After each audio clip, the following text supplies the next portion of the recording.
Most people avoid ghost towns like Hollow Creek. The smart ones do anyway, because the silence there doesn't feel empty, it feels watched. But Trevor Maddox wasn't one of them. He walked straight into the fog-choked ruins with nothing but a rifle, a broken past, and a single word whispered over an old radio: alive. What he found wasn't just the scorched bones of a forgotten town. It was a woman who didn't need saving, 2 kids who'd already seen too much, and a fight that would drag him deeper than any battlefield ever had. And beneath it all, buried in ash and secrets, was something no one believed existed anymore: hope. But hope always comes with a cost, and not everyone makes it to the other side. Before we start, please, subscribe to the channel by clicking the car button on the top right corner now, and hit the notification bell so you can get amazing daily stories as and when published. Please do comment your views about the story or any topic that you want to get a story on. We will make it happen. Let's dive in the story. The mist rolled over the dead town like it had something to hide. Trevor Maddox stepped through it with quiet, deliberate strides, the soles of his worn boots crunching against gravel and broken glass. His jacket, old military issue and heavy with rain, clung to his broad shoulders. The rifle across his back shifted slightly as he moved, but he didn't adjust it. His hand stayed loose at his sides, ready, calm. Always ready. He had wandered in a hollow creek with no map, no plan. Just that message he'd picked up over the ham radio 3 nights ago. Alive. That one word had buzzed through the static like a ghost whispering through a tomb. The place was a ruin. Cars sat rusted and abandoned, one resting on its roof like it had given up mid-escape. Storefronts were shattered, signs scorched. Hollow Creek wasn't just abandoned, it had been erased. But something was still here. Trevor could feel it. The way his instincts tensed, the way the hairs on his arms stood on end. A faint scream pierced the silence. Not a cry of panic, but of defiance. Trevor's breath caught. He took off running, dodging debris and ducking low behind the husk of a burned-out truck. He crept closer. Then he saw her. She stood tall in the cracked parking lot of the gutted pharmacy, sleek black suit clinging to her like a second skin, torn at the hip, streaked with blood and grime, but no less striking.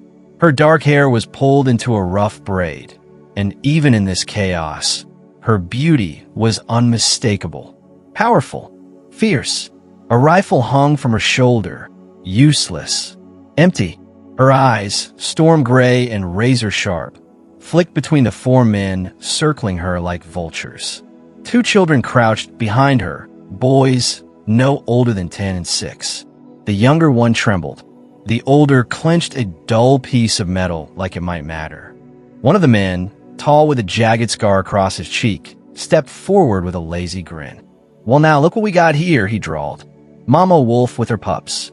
But you're tired of playing soldier, huh?" The woman didn't flinch. "Come any closer, and you'll find out how tired I'm not." The man laughed, a low, ugly sound. "Feisty. I like that." He reached for her. Trevor fired. The bullet tore through the scavenger's chest, and the man dropped like a puppet with its strings cut. "What the?" The others turned, weapons jerking upward. Trevor stepped into view, sidearm raised. His expression was unreadable, but his voice was steel. "Drop them.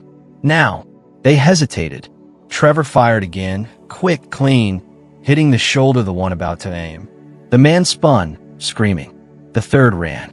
The last one stood frozen, then threw his weapon down and bolted after the other. Silence fell, broken only by the crackle of nearby fire and the harsh breaths of the woman. Trevor lowered his weapon and stepped toward her. She didn't move.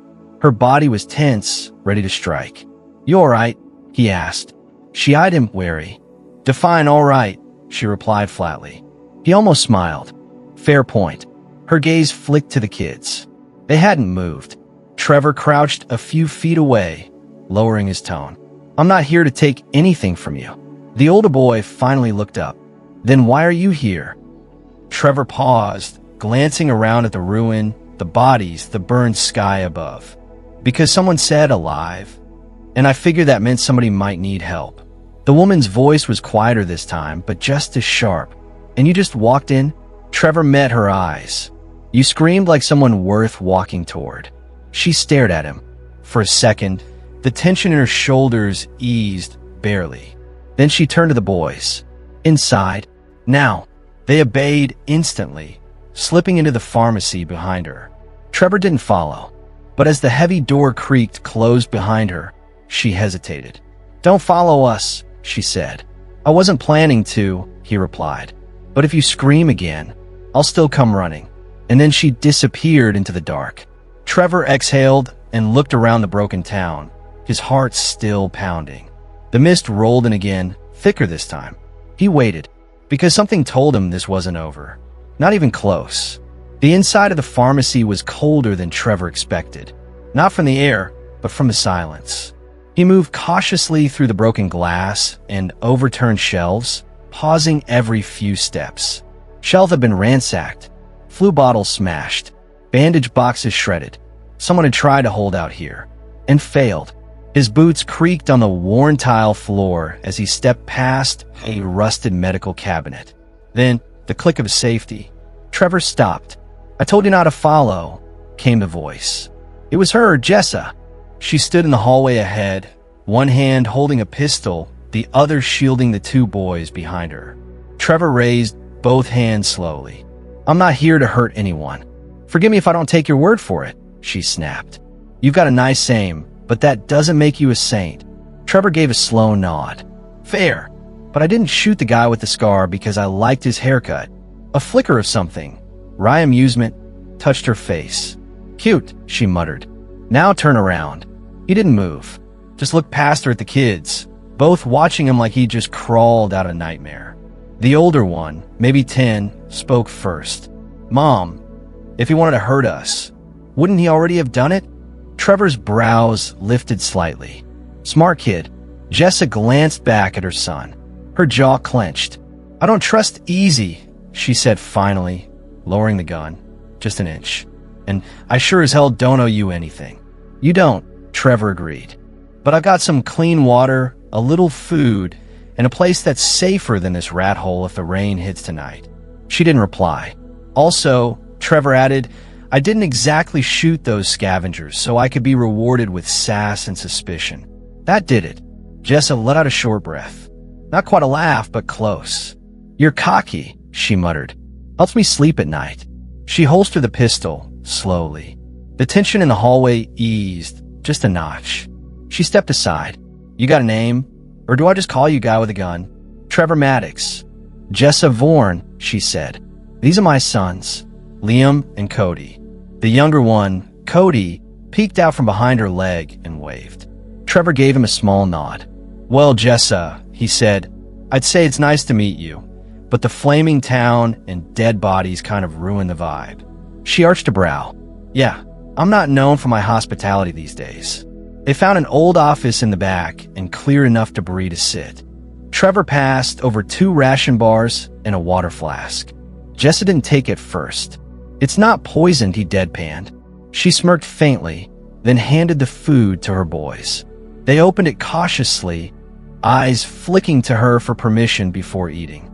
Trevor leaned back against the wall, stretching his legs out with a wince. Jessa studied him. Military? He nodded once. Something like that. I figured. You've got that haunted and broody thing going on. Trevor chuckled. And you've got the doesn't back down even with 2 kids and no bullets vibe. I do what I have to. He met her gaze. So do I. The moment stretched. Outside, thunder rumbled in the distance, low and ominous. Inside, for the first time since everything fell apart, it felt like something solid had just begun to form between them. Not trust. Not yet. But something close. The fire crackled low, just a flicker of orange light bouncing off the broken tiles and cracked walls. Trevor sat near the front entrance, legs stretched out, rifle resting across his knees. His eyes were sharp, but his body was still, calm in that unnerving way soldiers get when they've seen too much and lived through it anyway. Behind him, Jessa leaned against the far wall, her boys curled up beneath a blanket. Liam was asleep, his breathing steady. Cody tossed occasionally, caught in some restless dream. "You don't sleep?" she asked, her voice a low murmur. Trevor didn't look back. "Sleep's for people with less to worry about." Jessa shifted, wrapping her arms around her knees. "I used to think that," she said. "Then I realized not sleeping doesn't fix anything. You just end up tired and worried." Trevor allowed a small smirk. "Yeah? That your field-tested wisdom." "I was married to a man who slept with one eye open and a knife under his pillow," she replied. "I've got a PhD in paranoia." He chuckled, quiet and rough. The sound surprised her. She hadn't expected him to laugh. "Not really. Let me guess," he said. "He died protecting this place?" Her smile faded. "Yeah, he believed Hollow Creek could hold, that people would fight for it." Trevor nodded once. "They didn't." "No," she whispered. "They ran, or died trying to." Silence filled the space again. The wind howled against the boarded windows. Somewhere outside, something metal creaked, an old sign hanging on by a thread. Trevor adjusted his grip on the rifle. "Why'd you stay?" Jessa looked at him, her eyes shadowed but steady. "Because someone had to. Because my boys needed to see that their mother didn't fold." He met her gaze. There was a flicker of respect in his eyes now. Not pity, never that. Just recognition.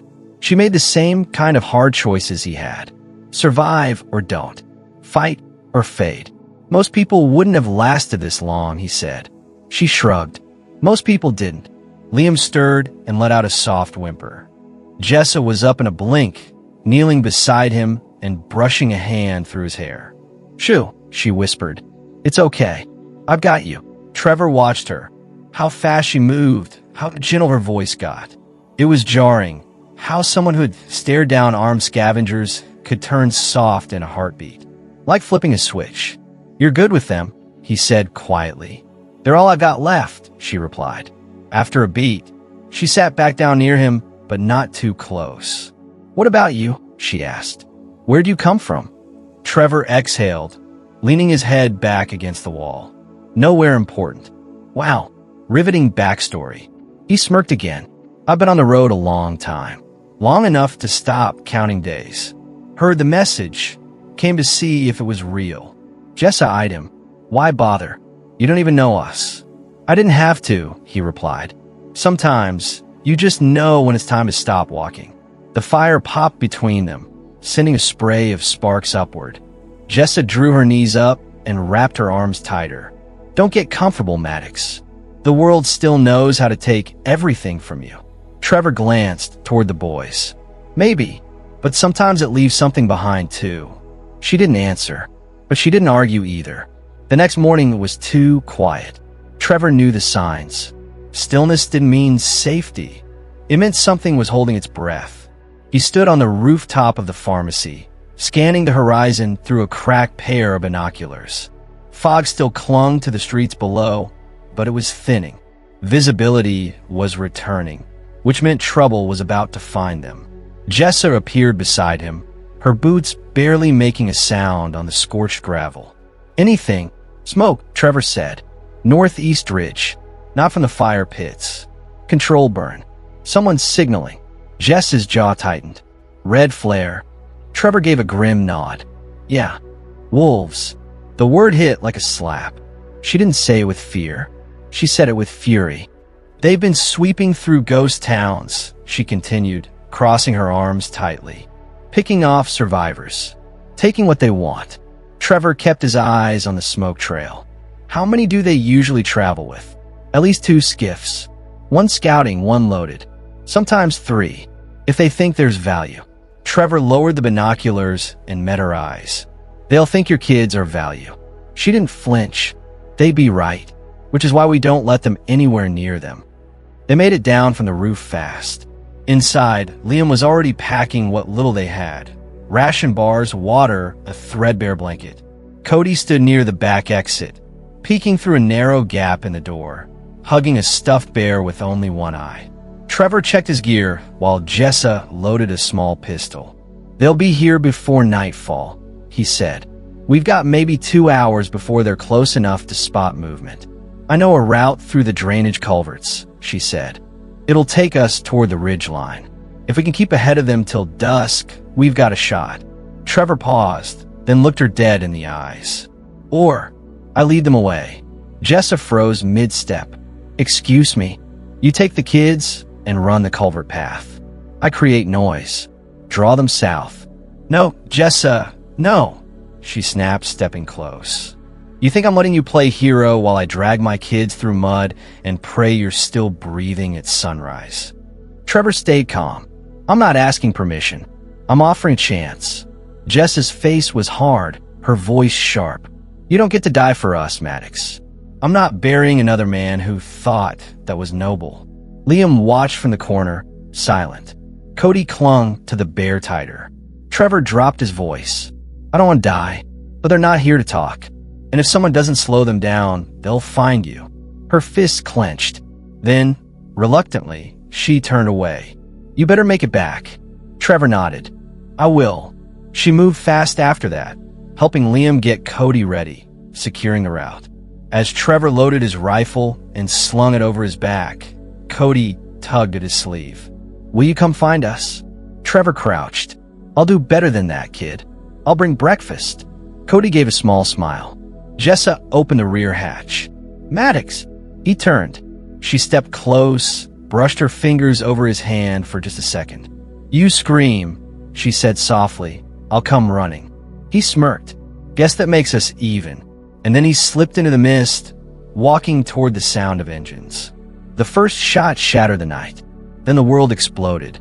Trevor dropped the lead skiff's driver with one clean shot through the neck. The vehicle veered sideways, slamming into a half-collapsed wall. Metal screamed. Fire licked up its side. And then the wolves howled. 3 more skiffs came from the east, engines roaring like beasts. Plasma blasts lit the foggy street in green-white streaks. Trevor dove behind a rusted dumpster, bullets chewing the concrete around him. All right, he muttered, reloading with gritted teeth. Let's dance. One of the wolves tried to flank him, creeping around the corner. Trevor turned and fired without hesitation. The man crumpled. A second came in fast, plasma blade drawn. Trevor ducked the first swing, slammed his elbow into the attacker's ribs, and fired point blank. The body dropped with a thud, but they kept coming. Down the street, the gang leader, tall, scarred, with a black metal chest plate, barked orders. Fan out. He's alone. Trevor wiped sweat from his brow. Not wrong, he whispered, ducking into a hardware shop through a shattered window. Inside, darkness wrapped around him. Shelves toppled, dust thick in the air. He crouched near a counter and pulled a small explosive charge from his pack. Twisted the timer, placed it behind the door. Footsteps thudded outside. 2 voices, arguing. He went this way. No, he doubled back. Shut up and move. The door creaked open. 3, 2, 1. Boom. The charge went off, tearing the front entrance apart. Screams echoed through the smoke. Trevor burst out the side exit and sprinted down an alley, breathing hard, adrenaline cutting through the pain in his shoulder, burned from a near miss earlier. He turned the corner and stopped cold. One of the wolves had circled behind him, gun raised, finger tightening. Trevor froze. A shot rang out, but not from the wolf. The man dropped a hole in his chest. Trevor blinked, turned. Jessa stood at the edge of the alley, breathing heavy, pistol raised, smoke trailing from the barrel. Her suit was torn, face smudged, but her eyes blazed. You scream, she said, stepping forward. I come running. Remember? Trevor almost laughed, disbelief flickering across his face. Not exactly the route I meant. Jessa ran to him, grabbing his arm and pulling him behind a stack of crates. You okay? She demanded, checking him with a glance. I'm fine, he breathed. You shouldn't be here. I wasn't going to wait to find your corpse, Maddox. From a street came more shouting. They've regrouped, she said. We have to move. Now. Trevor nodded, standing straighter despite the searing in his ribs. Where are the boys? Safe. Ridge Trail. hidden under the culvert bridge. Trevor looked her in the eye. "You sure?" She nodded. "Go," he said. "I'll cover. You're bleeding. I'll live." She hesitated, then cupped his face quickly, just for a second. "You better." He smirked. "Bossy." She grabbed his hand and pulled him into the shadows. Behind them, the wolves searched, but the fire had started burning in the wrong place. And Trevor Maddox wasn't done fighting. Not yet. Dawn was just a pale smear on the horizon when they stumbled into the hollowed-out ruins of the old city hall. Trevor's arm was wrapped in a makeshift sling, blood seeping through the torn fabric. His breathing was tight, shallow. Every step made his vision tilt. But he didn't stop. Jessa walked beside him, one arm under his to steady him, the other gripping her pistol like she was ready to fight the world. Her face was streaked with grime and dried sweat, but her expression was focused, furious, and unyielding. "I told you," she muttered, voice hoarse. "This hero act of yours is going to get you killed." Trevor gave a lopsided grin. "I'm not dead. You're welcome, by the way." She glanced at him, jaw tight. "You're a disaster. Charming disaster," he corrected. They pushed open the half-bent door and stepped into what was left of the main chamber. Cracked marble floors stretched under their boots, and dust danced in the air like ghosts. A mural on the far wall had been burned black, but the city's old crest still clung to the center, barely visible. Jessa moved ahead, her footsteps echoing through the chamber. She stopped at a set of stairs leading downward, partially hidden behind a collapsed filing cabinet. "This is it," she said. Trevor raised an eyebrow. "It being the reason I stayed in Hollow Creek. The vault." Trevor frowned. "I thought the vault was a myth. Rumors from the old evac days." She crouched beside the keypad mounted on the wall, wiped away the grime, and punched in a 6-digit code. For a second, nothing happened. Then a soft click echoed through the chamber. Trevor's eyes widened. "You've been sitting on a gold mine." "Not gold," Jessa said. "Hope." The vault door slid open with a low grind, revealing a narrow tunnel lit by dim backup lights. Inside were metal shelves stacked with sealed boxes, old drives, labeled maps, and crates marked Survival, Class A. Trevor stepped in slowly, eyes scanning everything. This is real." Jessa moved to a terminal, her fingers dancing over the ancient keyboard. Screens flickered to life. Maps, refugee camp, supply caches, even signal towers still active in some sectors. All of it, buried and forgotten when the town collapsed. He stared at the data, stunned. "You could have left." She looked up at him.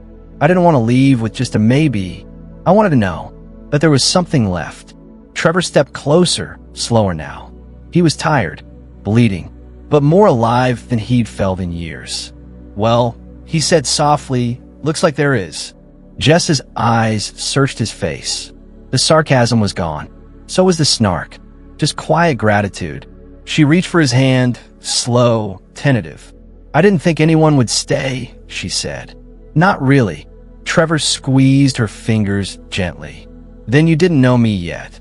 And for the first time, neither of them looked back. The sun was sinking low when they reached the ridge. From there, the world below looked like ashes frozen in time. Hollow Creek lay in the distance, broken, bruised, but finally quiet.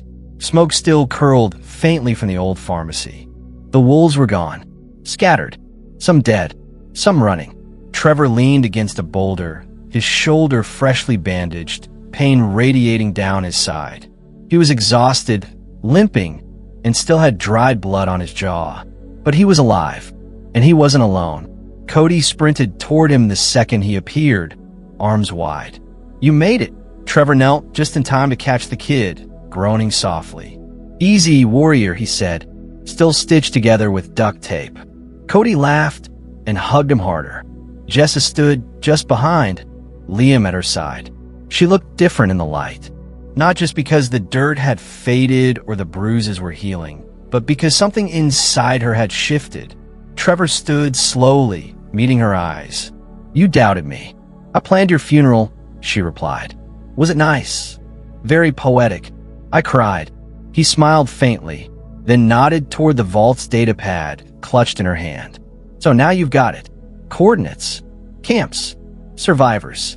Real hope. Jessa glanced down at the small device, then back at him. We have it, she said softly. A long silence stretched between them. Comfortable now. Not heavy. Not uncertain. You planning on sticking around? She asked after a moment, her voice quieter. Trevor didn't answer right away. He looked at Liam, who was showing Cody how to sharpen a piece of scrap metal into a blade. He looked at the fire pit they'd set up beneath the tree line, and then back at her. I don't really do the whole settling down thing. Jess's smile was faint, but it reached her eyes. Right.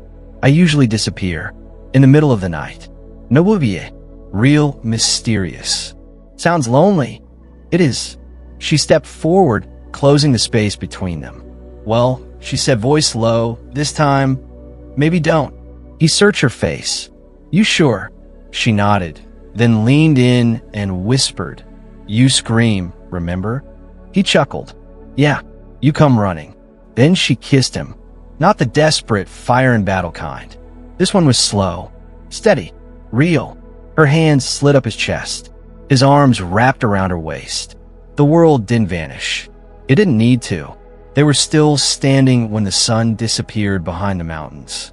Liam and Cody were building a lopsided tent out of tarps and laughter.